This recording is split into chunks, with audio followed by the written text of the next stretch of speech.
আলহামদুলিল্লাহ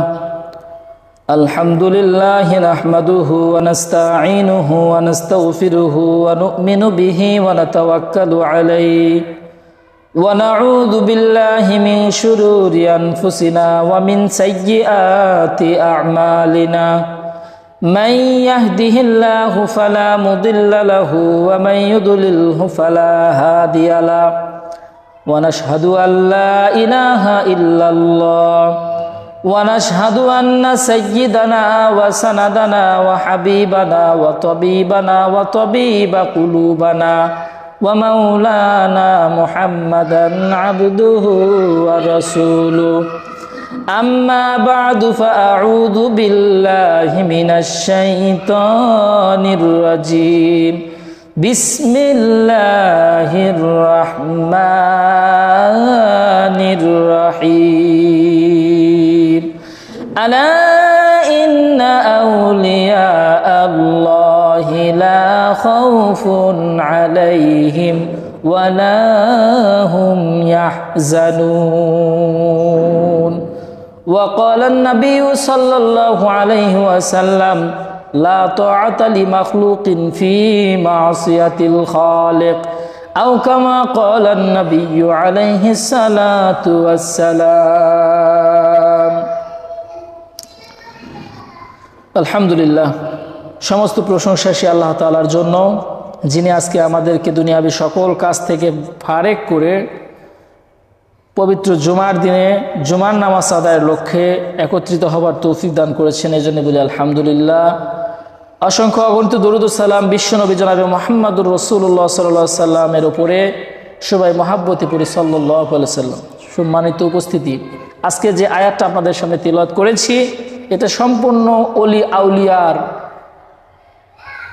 সম্পর্কে, অলি আউলিয়াকে মেনশন করে। আর অলি আউলিয়া কারা? প্রকৃত অর্থে যারা মুমিন মুসলমান, তারাই অলি আউলিয়া। সম্মানিত উপস্থিতি, ইব্রাহিম বিন আদহাম রাহমাতুল্লাহি আলাইহি তিনি বলখের বাদশা ছিলেন। ইব্রাহিম বিন আদম রাহমাতুল্লাহি আলাইহি একদিন তিনি রাজপ্রাসাদে ঘুমান।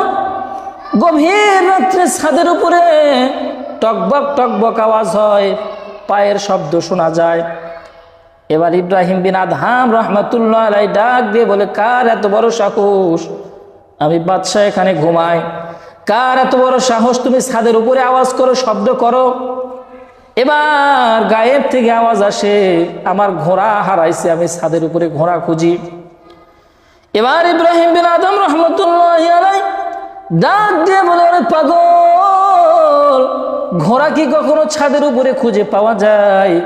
ঘোড়া খুঁজতে হলে জঙ্গলে যাইতে হবে, বন জঙ্গলে যাইতে হবে, কখনো কি ছাদের উপরে ঘোড়া পাওয়া যায়? এবার গায়েব থেকে আওয়াজ আসে, ছাদের উপরে যদি ঘোড়া খুঁজে পাওয়া না যায়, নরম বিছানায় শুয়ে শুয়ে কখনো আল্লাহকে পাওয়া যায় না। ইব্রাহিম বিন আদম রাহমাতুল্লাহ লাভ দিয়ে উঠছে ঘুম থেকে। কথা তো সহি, ঠিক বলছে। এই কথা শোনার পর থেকে আর চোখে ঘুম নাই। সকাল হয়েছে, এবার রাজপ্রাসাদ ছেড়ে জঙ্গলের দিকে রওনা হয়েছে। এবার রাজপ্রাসাদের মধ্যে হইচই শুরু হয়ে গেছে। বাদশা নাই, রাষ্ট্রে প্রধানমন্ত্রী নাই। সেই রাষ্ট্রের প্রধানমন্ত্রী ছাড়া যেমন রাষ্ট্র চলে না, ইমাম ছাড়া মসজিদ চলে না, মুআতামিম ছাড়া মাদ্রাসা চলে না, চাকা ছাড়া গাড়ি চলে না, দোকানদার ছাড়া দোকানদার চলে না, দোকান চলে না, ড্রাইভার ছাড়া গাড়ি চলে না। এইরকম ভাবে কিন্তু রাষ্ট্রপ্রধান ছাড়া রাষ্ট্র চলে না। সম্মানিত উপস্থিতি, এবার রাজপ্রাসাদের মধ্যে হইচই শুরু হয়ে গেছে। চলো বাচ্চাকে খুঁজতে হবে, বাচ্চাকে কে কিডন্যাপ করলো, কে ধরে নিয়ে গেল। এবার সবাই রওনা হয়েছে। যাওয়ার পরে জিজ্ঞাসা করে, আমাদের বাচ্চাকে কি দেখেছেন নাকি কেউ নিয়ে গেছে? সবাই উত্তর দেয়, বাচ্চা তো এইদিকে যাচ্ছিল, এইদিকে যাইতে দেখছি। এবার যাইতে যাইতে একটা নির্দিষ্ট জঙ্গলে গিয়ে পৌঁছলো। পৌঁছার পরে দেখে ইব্রাহিম বিন আদহাম রাহমাতুল্লাহ আলাইহি আমার আল্লাহ নামের জিকির করে, তাসবিহ জপতেছে। এবার উপস্থিত লোকজন ডাক দিয়ে বললেন, বাদশা নামদার, আপনি আমাদের দেশ ছেড়ে এখানে কেন চলে আসছেন? রাজপ্রাসাদ ছেড়ে কেন চলে আসছেন? আপনি ছাড়া তো দেশ অচল, আপনি ছাড়া সিংহাসনে কে বসবে?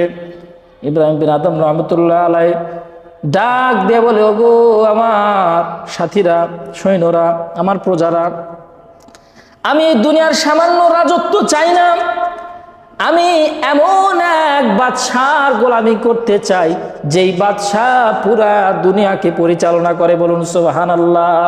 তিনি কে? তিনি হচ্ছেন আমাদের রব আল্লাহ। সম্মানিত উপস্থিতি, এবার ইব্রাহিম বিন আদম রহমতুল্লাহর হাতে একটি সুই ছিল, সুই দ্বারা কি যেন সেলাই করতেছে, রুমাল সেলাই করতেছে। আহারে, এই অবস্থা দেখে উপস্থিত লোকজন বলে, দেখো বাদশাহ অর্ডার করার সাথে সাথে এরকম দামি দামি কাপড়, রুমাল ইত্যাদি হাজির হবে, সে নিজে নিজের কাপড় সেলাই করতেছে। আফসোস, মাথা ঠিক নাই, মাথা খারাপ হয়ে গেছে। এই কথা যখন বাদশার কানে আসে, ইব্রাহিম বিন আদম রহমতুল্লাহ আলাইহি ওই সুসটা পানিতে নিক্ষেপ করে। পানিতে নিক্ষেপ করার পরে বলে, ওগো পানির মাছ, আমি আল্লাহর পক্ষ থেকে তোমাদের বলতেছি, ওই সুসটা আমার কাছে এনে উপস্থিত হও। কিতাবের ভিতরে আসছে, বলার সাথে সাথে একটা নয়, দুইটা নয়, শত শত মাছ স্বর্ণের সুস নিয়ে এসে উপস্থিত। এবার ইব্রাহিম বিন আদম রহমতুল্লাহ ডাক দিয়ে বলেন, ওগো আমার সম্প্রদায়ের লোক, এতদিন আমি শুধুমাত্র বলকের বাচ্চা ছিলাম, এখন শুধু বলক না, আমি যদি আল্লাহর গোলামি করি পুরা দুনিয়ার বাদশা বানাবেন আমার আল্লাহ। সুবহানাল্লাহ বিহামদি। শেখ সাদি রহমতুল্লাহ আলাইহি কিতাবের ভিতরে লেখেন, শেখ সাদি রহমতুল্লাহ আলাইহি মরুভূমির পথ দিয়ে রওনা হয়েছেন। কিছু দূর যাবার পরে দেখেন এক ব্যক্তি বাঘের পিঠে সোয়ার হয়ে চাবুক বানাইছে সাপ দ্বারা, সে টকবক টকবক করে আসতেছে সামনের দিকে। শেখ সাদি রহমতুল্লাহ আলাইহি ভয় পেয়ে গেলেন। এবার আগন্তুক ব্যক্তি ডাক দিয়ে বলল, ভয়ের কোনো কারণ নাই, তুমি মালিকের গোলাম হয়ে যাও, দুনিয়ার সমস্ত মখলুক তোমার গোলাম হয়ে যাবে। আলা ইন্না আউলিয়া আল্লাহি লা খাউফুন আলাইহিম ওয়ালা হুম ইয়াহজানুন। যারা ওলিয়া উলিয়া হয় তাদের দুনিয়াতেও ভয় নাই, আখিরাতেও ভয় নাই, টেনশন নাই, পেরেশানি নাই। চিল্লা বলুন মারহাবা। এজন্য সম্মানিত উপস্থিতি, আল্লাহ রাব্বুল আলামিন আমাদের উক্ত কথার উপর আমল করার তৌফিক দান করুন। ওয়া আখির দাওয়ানা আলহামদুলিল্লাহি রাব্বিল আলামিন।